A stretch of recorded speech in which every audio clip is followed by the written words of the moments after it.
No te rangi nei, he mea whakapuare ngā tari o te uepu te rau aroha me tōna hoa umanga Pākehā me Risk and Insurance Limited.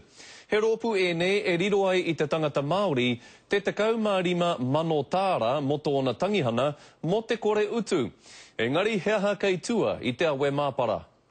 He tohu I te rā tīmatanga o tētahi kaupapa e hāngai kē ana ki te rā whakamutunga o te tangata.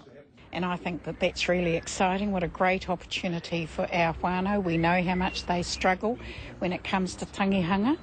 Kua rua tau kē te uepu o te rau aroha e haere ana. He uepu kua piri ki te kamupene o Risk and Insurance Limited.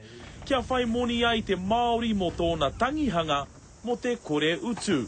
Well, it's the age-old story, isn't it? If it sounds too good to be true, it probably is. But in this case, not, because what we are working with here is the very poor Māori mortality statistics.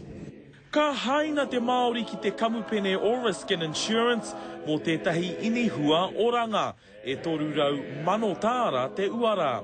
Mā te kamupene ngā utu āwiki e pīkau mō taua inihua, engari ka mate ana koe te $15,000 tāra ka whiwhi I tō whānau.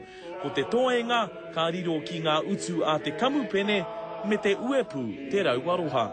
Māori have a life expectancy on average 9 years less than the population at large. Now what that means is the outlay of cost in terms of premiums will be substantially less than the revenue submitted from claims.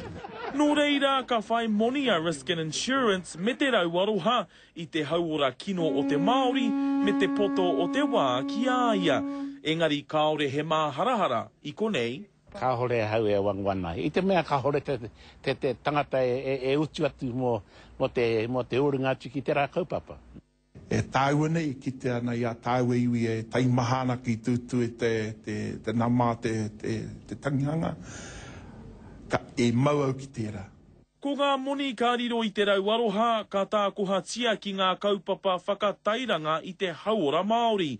Ko te hauora Māori ka eke, ko te tangihanga Māori ka kore utu.